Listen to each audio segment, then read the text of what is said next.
आजकल हमारे देश में मुफ्त की रेवड़ी बांटकर वोट बटोरने का कल्चर लाने की भरसक कोशिश हो रही है।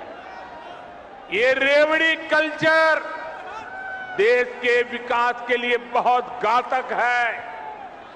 इस रेवड़ी कल्चर से देश के लोगों को और खास करके मेरे युवाओं को बहुत सावधान रहने की जरूरत है। रेवड़ी कल्चर वाले कभी आपके लिए नए एक्सप्रेसवे नहीं बनाएंगे, नए एयरपोर्ट या डिफेंस कॉरिडोर नहीं बनवाएंगे। रेवड़ी कल्चर वालों को लगता है कि जनता जनार्दन को मुफ्त की रेवड़ी बांटकर उन्हें खरीद लेंगे। हमें मिलकर उनकी सोच को हराना है। रेवड़ी कल्चर को देश की राजनीति से हटाना है।